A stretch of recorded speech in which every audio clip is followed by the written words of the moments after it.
It's wire fencing. I've never had it on pallets before, never like this short stacks either, but I don't have a problem with that. They said that I'm just getting 10 of these down the length of the trailer, so it looks very, very easy to secure.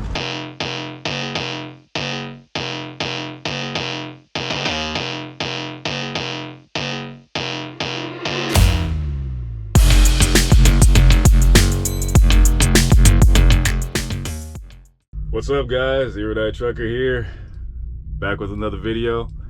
And it's a great morning. Feels awesome outside, and the week has been going very well.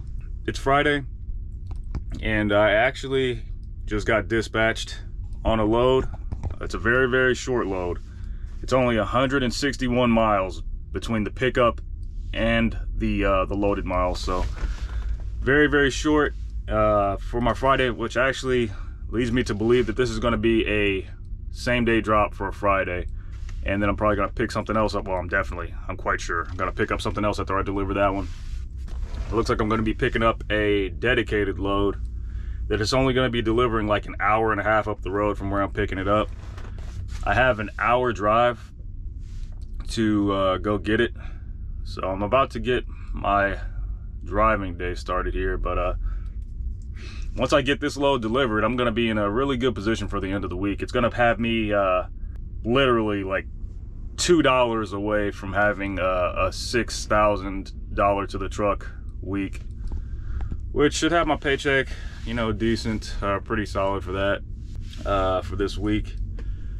I don't know where I'm going to be picking up the load that I'm taking home. I'm only going to be like an hour 45 minutes away from where I live once I get this load delivered, so they can't be sending me too far away to go pick up the home load. But we'll see what we got. Let's go ahead and get on the road. All right, guys, you actually missed out on me picking up that dedicated Home Depot load just because I forgot to record it.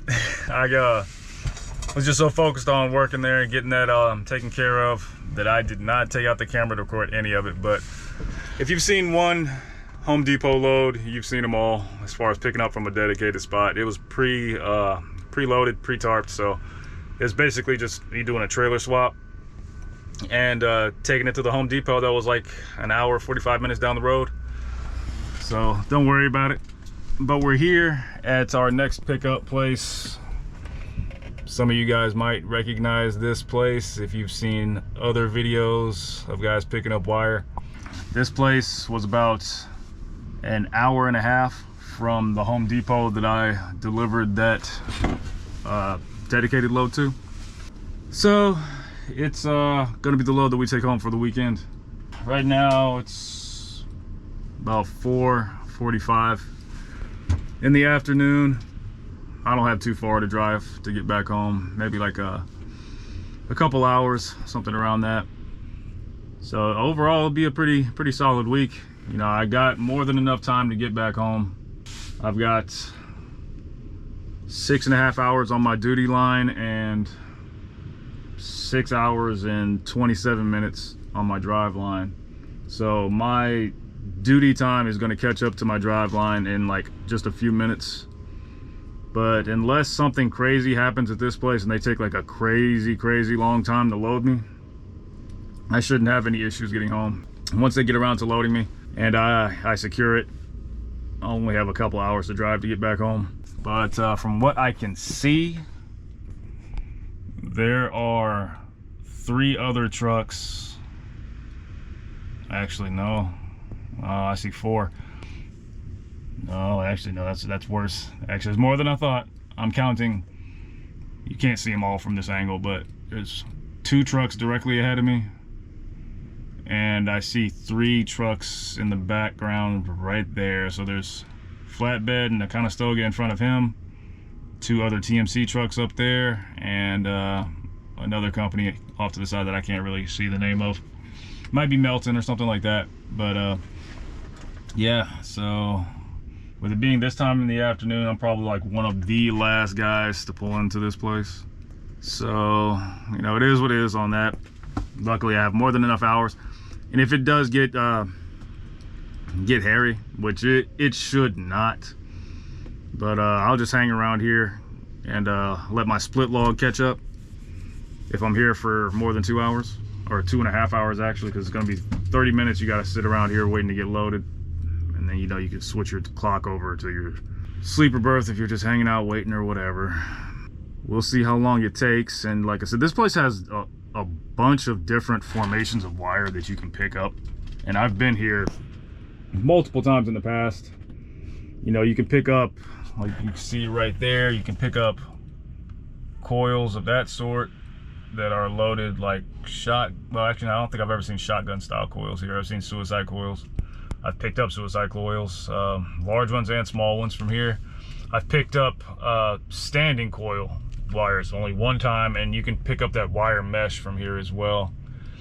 So I don't know what I'm actually gonna pick up. My load form says that I'm picking up wire mesh, or that's the commodity that's listed, but that may not be the exact formation that I'm picking up. It could be, you know, rolled wire or something like that. I really don't know, and I won't know until I start getting loaded. Let's just hope that they clear this line out sooner than later. They've been working on that Conestoga since I got here. They're having some kind of problems with him, looks like, because they're all just standing around. It's a Friday and I'm ready to go home. Ready to go home. But overall, for how this week's gone, I don't really have anything anything to complain about. Like I said, we finished off the week as far as loads that we delivered with just a few dollars underneath 6K to the truck for the week, so that's cool. And this load that we're picking up is only going to be about 5.5 hours away from where I live, so I'll be able to easily park up. I won't have to leave home early in the morning. I can leave home, you know, early afternoon and get parked up. And the place that I'm delivering to has on-site parking as well, so I don't think I could really ask for any more than that. I guess other than the load that I'm delivering to a place that's like within 30 miles of where I live, because then at that point technically I'm already parked up in my home location if I'm within 30 miles of the consignee that I'm delivering to. And that's happened to me, you know, a few times in the past, but I still usually like leave anyway, just so I can have my full clock ready for me on Monday morning. This time it won't be too bad. I think I'm delivering Winchester, Virginia, so we'll go with that, and I'll update you guys once I know what we're picking up here, and then we'll get it secured and get ourselves home for the weekend. Okay, we're still waiting to get loaded. We moved up a little bit further in the line though. It's right around 6:30, so we've been waiting for a little while. I'm about 40 minutes away from my split log being complete, waiting here, so that's all right. And by the time they finish loading me and I get secured, I know my split log will be complete, so I'm definitely gonna have all of the time back, so I'll be able to get home, no problem. I have about 5 hours on my line right now to drive with, so I'd be okay even if I left now. But we're gonna end up freezing our clock, just because that's advantageous. When you have more time, you have more options, no matter how close you are, because you never know what's waiting ahead of you. I don't celebrate anything until I'm actually successfully at home or wherever I'm planning on parking for the night, because anything can happen to you between where you are and where you're trying to be. When you're a trucker, you will learn that very quickly. But I'm looking in my mirror here. Might not be the best view, but you can see there are at least 4 other trucks that pulled into this lot after I did. So a late day crew showing up. Hopefully their clocks are right so they can make it home if they're trying to go home for the weekend. And this spot where they got me staged is kind of tight. I'm next to these dumpsters, so it's making it pretty tight for the other drivers that are trying to leave. Actually, might not be too bad. This guy looks like he's gonna get out no problem. Another TMC guy.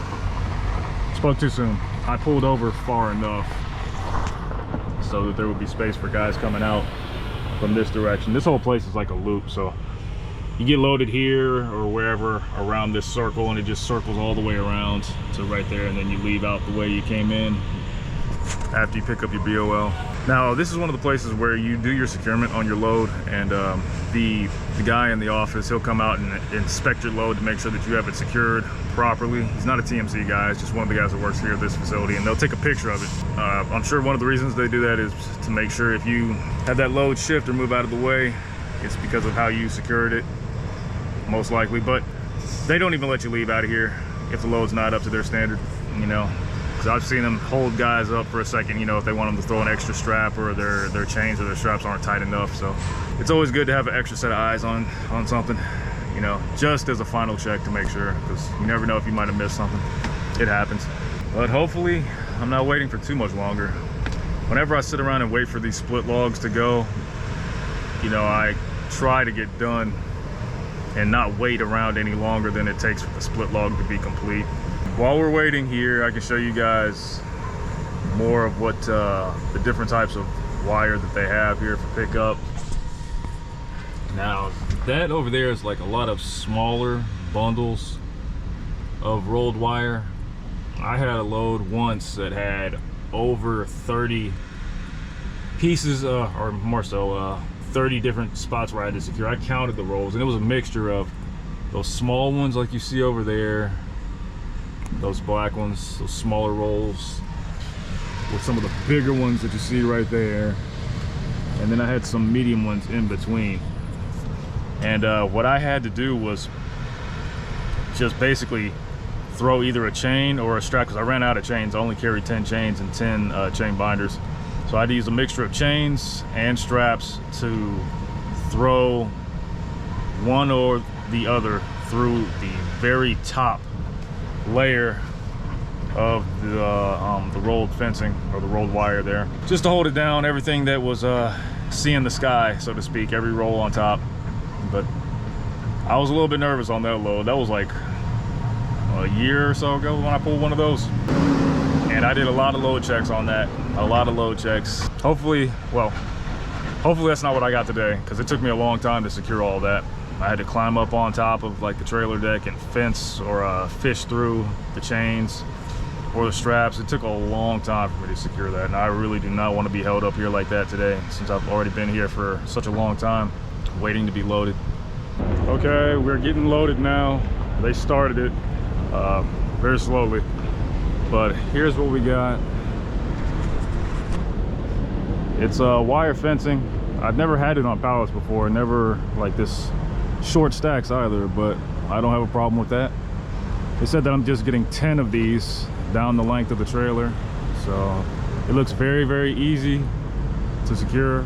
I've never had this before, so I'm gonna do my forward movement protection with the X strap across this. I mean, as you can see, it's right in the center of the trailer, so I'm gonna X strap it, and I'm planning on throwing 2 straps over the first bundle here, and then a single strap on everything in between, and then I'll do 2 straps on the final bundle. So basically secure this just like a load of shingles. I'm gonna double check with the night dispatch people, since it's after hours, all the safety guys are gone for the evening, but I'm gonna secure it like that and then just run it by the night dispatch. Usually they got at least one person there that's like a former driver, you know, so they know a little bit more about load securement than standard dispatcher would, I guess. So I'm gonna do that, and I really don't see what else you could do with it other than, you know, throwing a chain across instead of the straps, but we'll see. And I'm gonna put edge protectors on there if they'll sit. The metal in some of these sections is kind of bent, but hold on, I gotta go over here. They're trying to put some more bundles on here. I gotta go over there and help them center this, so let me get off camera real quick here. I'll come back in a bit. All right, we're done finally. It's about 8:20 p.m. right now.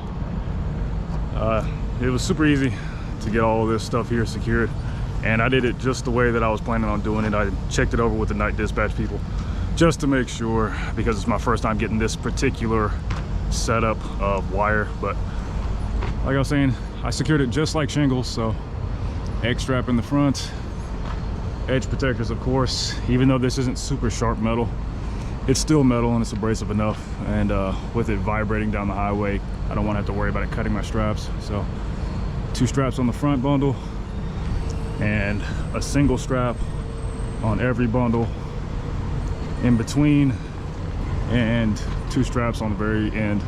And this load in totality weighs 10,000 pounds, so it's extremely light.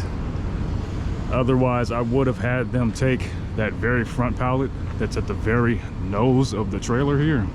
I would have had them take that from the front and put it in the rear, since I have some excess space back here. But with this load being as light as it is, I don't have anything to worry about with the axles being overweight. I mean, you see I got a little bit of a gap here, but with it being as light as it is, I'm not concerned about it being heavy, because it's not going to be. Because just the front axle, well, no, the steer axle by itself maxes out legally at 12,500. So this whole weight, or this whole load, weighs less than the maximum that I can put on just one of these axles here. So we're good. Super easy. It's a late Friday getting home. It's gonna be around 10 or 11 when I get home, but I have gotten home much later than that before. You see my late night steel video, I don't think I got home till like 2 a.m. in that video. And getting home late on a Friday is better than not getting home on Friday at all, you know, getting home on a Saturday morning instead. So without further ado, I'm about to get myself up out of here. It's been a productive week. Next week's gonna be off to a good start. This load pays pretty well for the distance that I have to take it. And I'm probably gonna end up staying out on the road for the next 2 weeks after this weekend when I go home. So we'll be making money again. But I'm gonna go ahead and cut it, guys, because I'm ready to go home. I appreciate you all watching. It's late, as you can see, very dark out here. I'm gonna go ahead and cut out. Here, that trucker out.